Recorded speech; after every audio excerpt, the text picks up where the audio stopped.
All right, we're to talk about one battle after another. One of the most overrated movies ever. Now, I think, or what I know, is that this is some political stuff. Not the movie. I just spoke as if I didn't understand the movie. That's funny. No, I think the reason why it is so loved is because there's a certain side of politics in America which really loves this film, and they're like, yeah, fuck yeah, and they're like fucking deep throating this movie like it's the best thing ever. Letterbox. But yeah, I watched this movie. I watched this movie because of all that. Oh my god, this is like one of the best movie ever made. And I was like, yo, I gotta watch this. I went to the theaters. I had to go meet friends on the completely other side of town, by the way, and I had to watch this movie and then do that. That's the only thing which I think is the most iconic about this movie for me, is that I had to travel halfway across the city because this movie made me late.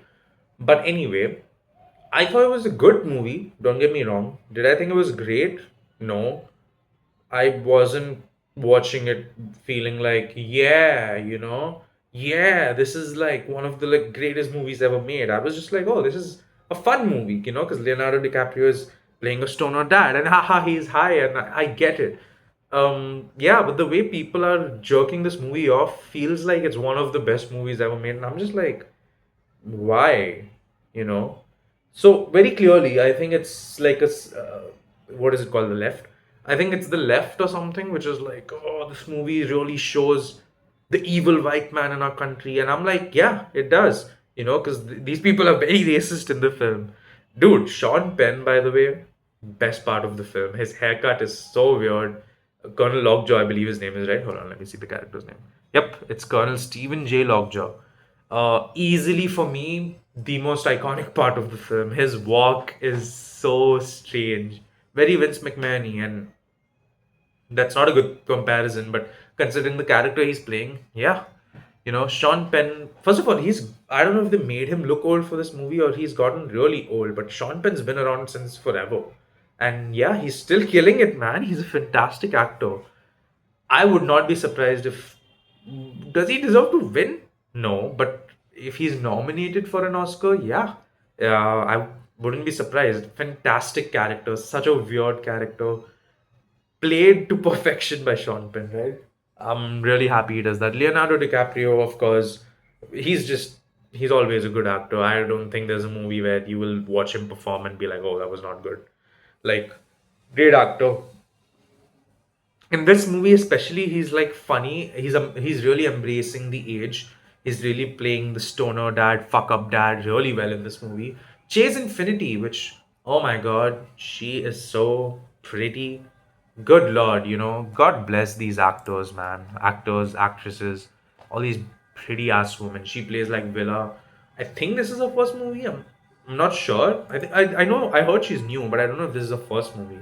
She's playing the daughter in this film. Fantastic job by her. She's absolutely killing it. Good shit from her, honestly. Also, yeah, Tiana Taylor. I have not seen her since like the Fade music video. So I looked at her and I was like, I know her. And then I had to Google later, like, who is she? And, oh yeah, and this movie also has Benicio del Toro. I'm gonna drop a hot take. I did not think his character was that whatever. I just thought it was fine. For me, it was kind of like, why did his character exist? I'm not sure. It kind of just did. But overall, I think the movie is good. I think it's a fun movie. It's a movie which really, honestly, I laughed way more at this movie than I expected to. Like I was having a good time. I was like laughing at points, and not just me, the whole theater was like. There's some genuinely funny moments in this where you're like, man, this shit is not as funny as it should be, but it is because just the timing, the lines, everything is so. The visual gags. It's just a funny movie. And overall, it's a decent film. I genuinely enjoyed. I think this is the first time I'm watching like a Paul Thomas Anderson film as well, which is kind of crazy. I know all these iconic directors. I've never watched any of the movies, so this is the first time I watched that. But yeah, I thought it was okay. I thought it was a good little film. I like the story. I like how it ended. I like how it goes on.